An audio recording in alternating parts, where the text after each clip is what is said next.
Hey buddy, so the day we have landed into programming world, we have been taught only two things.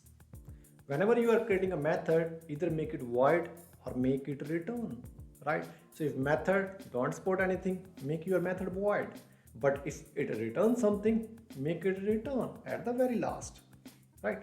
But Microsoft C Sharp 2.0, it's not something new, right? But programmers are not aware of this concept.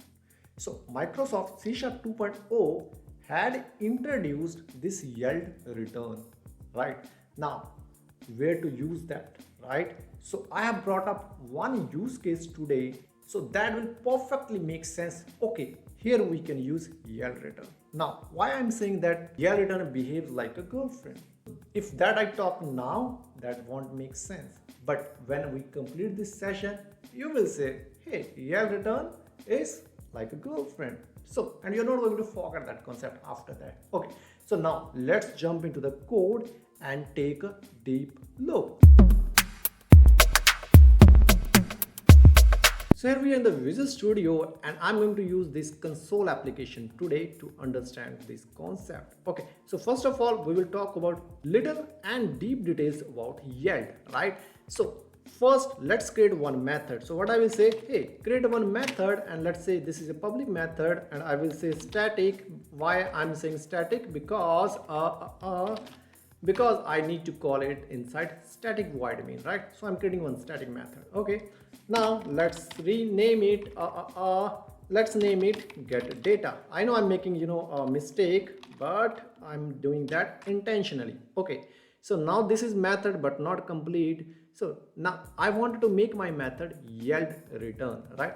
Since this is return, for sure yield return, so return is still there, right? So return whatever it was behaving before, it is again going to behave the same, but little different because it has yield with it. Okay, so now for sure I have to make something return type. Okay, so let's say enumerable, and I will say return integer. Okay, now here let's create one for loop. So I will say so let's say integer I0. So this is my for loop ready for int I0, right? It would run less than 10. So I won't say 10, because my focus is on the concept. So I don't want to run it till 10. Let's run it only 1. Okay, and I plus plus, let's make it. Okay, now I'm saying yield return.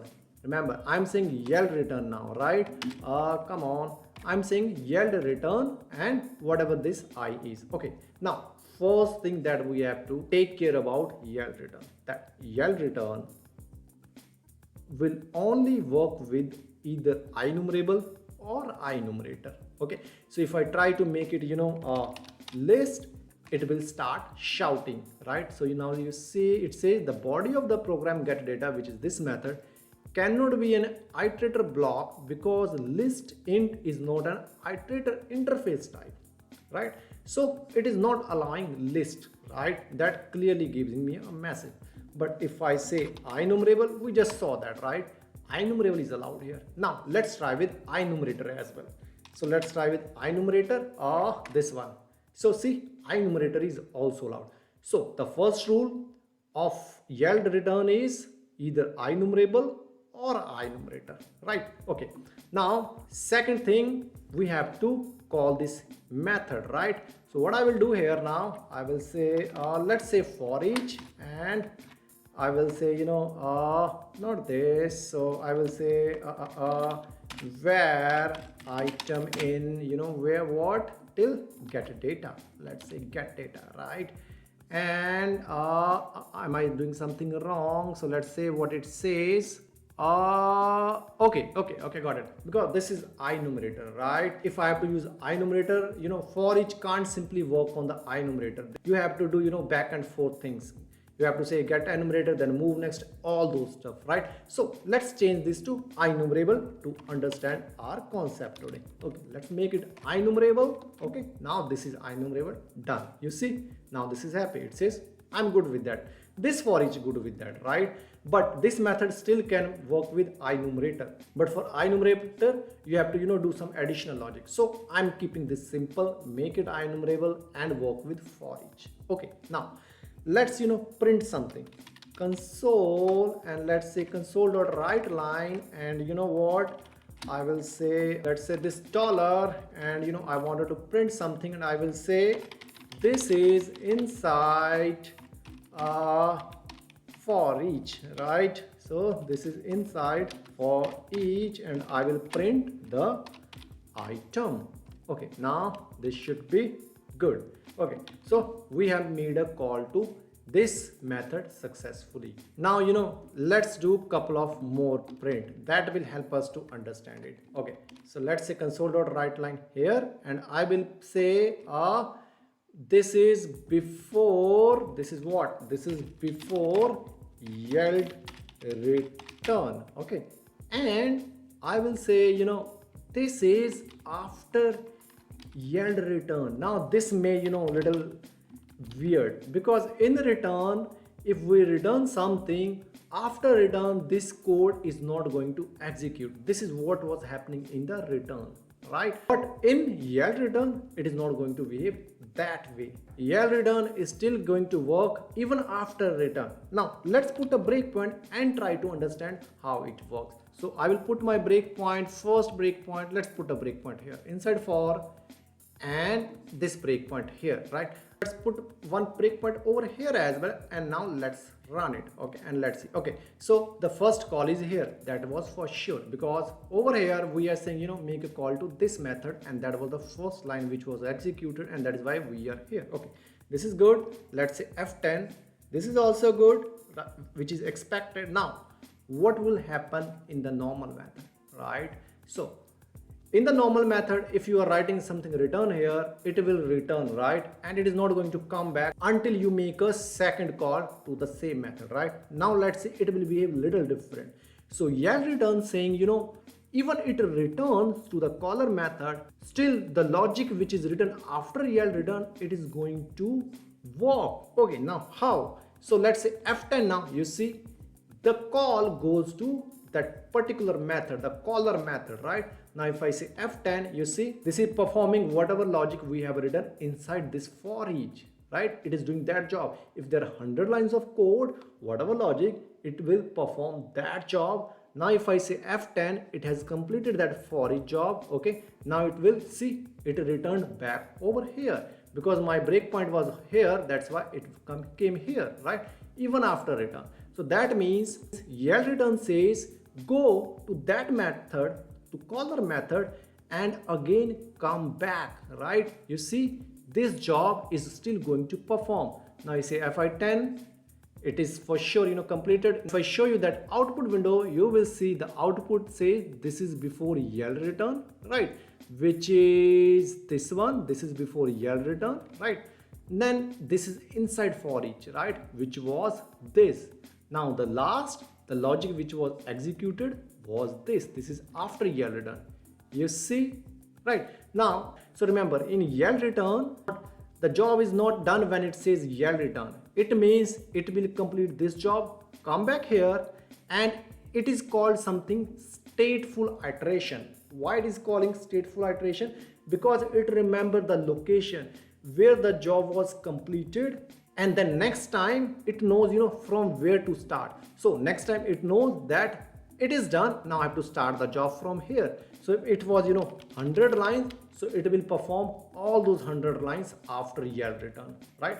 So this is one of the other concept. Now let's remove it. Now couple of other rules about yield return, that in yield return it don't work with try catch. So if I now say try, right, and if I say catch here, it should start crying right away. I think it did. And if you see, first of all, it giving this red message, and if you go over there, it says cannot yield a value in the body of a try block with a catch clause, but it can work with finally. If I say try and finally without catch, it will work. Now let's say finally, it should work, and you see the error went away, right? For sure I messed that. You see, now it is happy. So it is not easy, right? There are some rules. So similar to your girlfriend, when we are in a relationship, we have to follow all of the rules for our girlfriend. if we wanted to keep our relationship healthy. Same with yield return. Yield return have couple of rules that you have to obey, otherwise it will break up. Why I'm saying break up? So yield is not that just yield return. There is something called yield break also, right? So why I'm saying that it behaves like a girlfriend. The first thing, it has a couple of rules that we are just talking on. Second thing, it says until the time you have the item, let's consider item as a money, right? Let's say you have millions of dollars. So yield return says, now treat yield return as your girlfriend. Yield return says, your girlfriend says that I am only with you till the time you have this money. When this money is done, I'm not going to return, I'm going to break up. And how that? There is something called this. If and you check that item I is equal to this record, let's put hard coded for now just to understand the concept. When this reach to this amount of money, simply say yield and break. Here you go, right? And now when you say yield break, the further operation won't get performed. So simply says I'm going to break up when you don't have when you don't have left with this money. When you reach to this money, that means you don't have anything to spend. Why should I stay with you? I will just break with you. But not all girls are same, right? Not all girlfriends are same. So it's optional. If you wanted to do such check, you can go for that. If you don't, that is not compulsory, right? So you can work without yield break also. So if you don't want to break up, so don't put yield break. Okay. Now one more rule. Rules, right? It has a lot of rules. Now it says I can work with yield, I can work with try finally, but it again says that I can't work with finally. If I try to say here, let's say yield here and return something let's say 0 or something, whatever amount, and you will say it says cannot yield in the body of finally clause, right? So that means yield will work with try but only with finally, I mean combination of try and finally. It can't work the combination of try catch, and it can't work inside finally, right? So you have to use it with some strict rules. Okay, now some of the more interesting things, and that is whenever you are creating a method with yield return, this yield return method can only work with for each. It won't work for other loops, whether it's for loop or parallel for each loop, right? So if I can show you now, let's remove this try catch and finally blocks. We don't need it to understand this concept. Here let's remove this and put it 1. I think 1 is fine for us. Okay, now let's comment this code out. Okay, and this for loop let's uncomment. Okay, now not this one, let's replace this, and I don't need this for now, and let's just print it out here. Okay, and this should be X. Okay, good. Now if I put a breakpoint here, let's say it is going to behave same it behaved in for each or not. Okay, so let this time I will put a breakpoint right over here. Okay, and I will run the application and let's see the magic. It is here F10. Okay, and okay, what happened? Let's say enter yield return. You see oh no man, I forgot to put a breakpoint here. Let's run one more time. So let's run it. Okay, it's here. Let's do quickly yield return. Okay, you see it didn't went over here. In before, in the for each, it was working perfectly fine.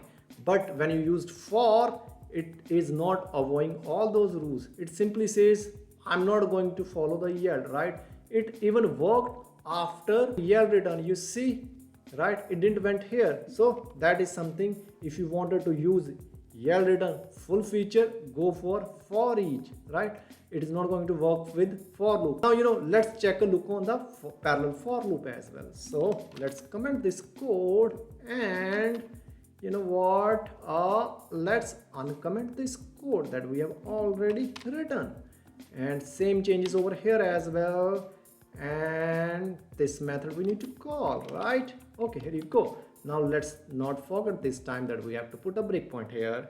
Now let's execute this and let's see, is it going to behave the same way it was working? No, see, it didn't came here, right? It came here at the very last. Here you see, right? So that is how it is going to behave. Now even if I can show you the output, you will see this is before yield return, which was this one, and this is after yield return. See, this is after yield return. But the expectation was when you work with yield, the call should be here, right? This print that was here, it should be the second, and this should be the very last. So this again we need to remember that only for each loop, the caller method, I'm saying the caller method only should be for each loop. And you know what, one more interesting thing, so I don't go for any loop, right? None of the loop. How is it going to work or not? Let's just call method. Here you go, okay, and here you go, right? Now let's put a breakpoint here and let's say it is going to work or fail. Okay, F10, you see this get data, even it was not called, right? It didn't went here. If I can show you the output, everything is empty. You see, nothing is printed. So it can't work. The yield return method can't work without for each, hence proved. Okay, now let's talk about the use case. Okay, one use case that I'm going to throw, let's say you wanted to migrate data from Oracle to SQL Server. Okay, now let's do one thing, let me show you the files as well. So this is file that I have created already and logic is already written. I don't need to write all those details again, right? And this is just a blueprint, not the actual logic, but just to understand the concept. Okay, so this says Oracle service. Here what we are doing, we are getting the data from Oracle, right? And the target is we have to insert those data which we are receiving from Oracle to SQL Server. So we have other service and the method name is called insert data to SQL, right?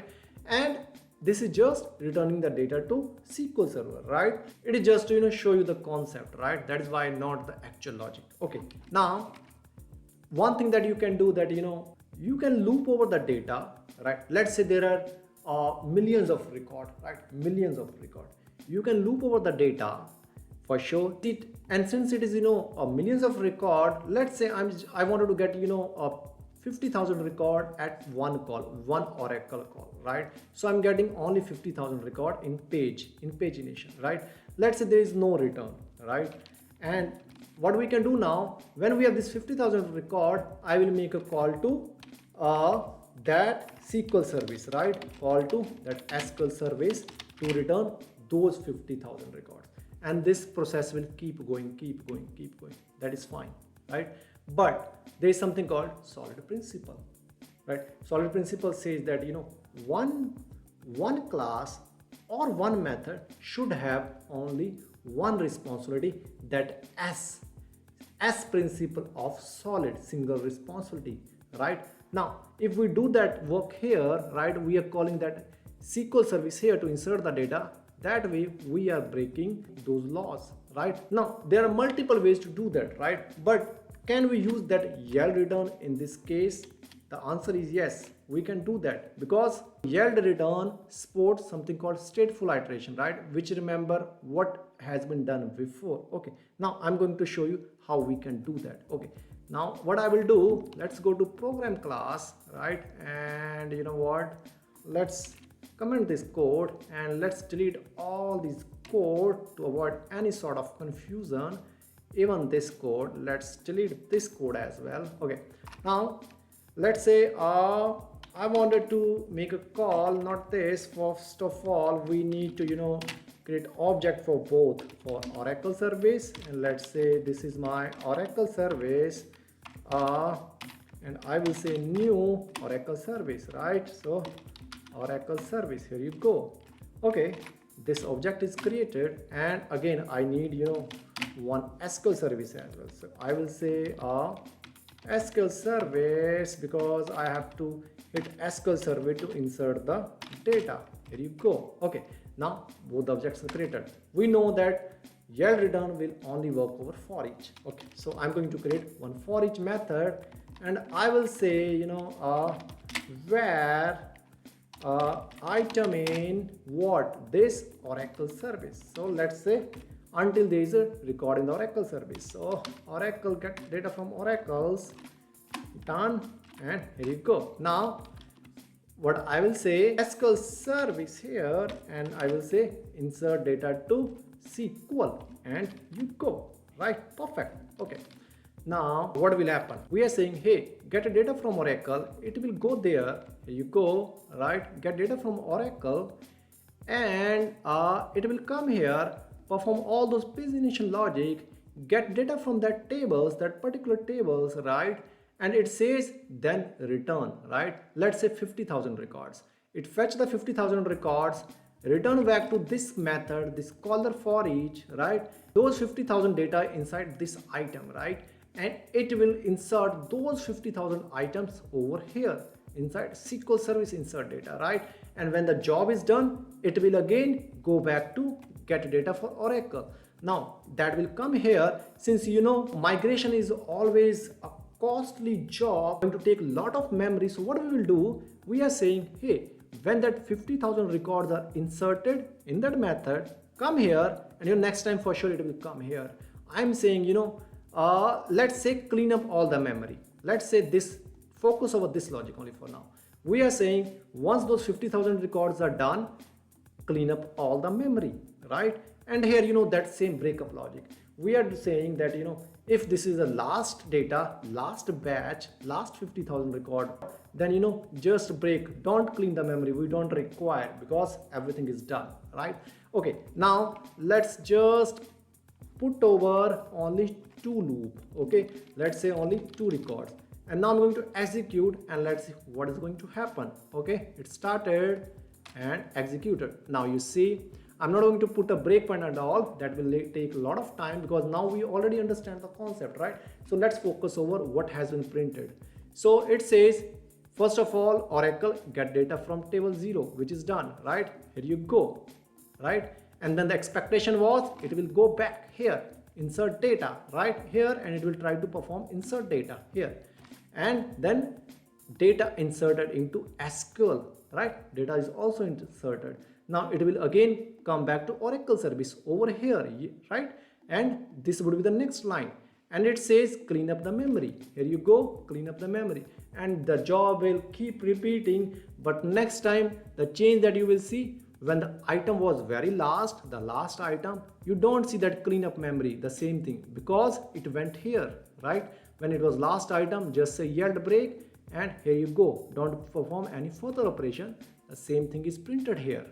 So that is how yield return work, and this is the perfect use case when you need such loop where you have to go back and come back, go back and come back. Over there you can use yield return, but at least you should be aware of the concept. For using anything, at least you should be aware about the concept that C# has something. So, and that will give you advantage that when you're working with the real life problems, you would have that concept in your mind, then you can use that. Okay, so that's all for today's video. I will see you in the next video.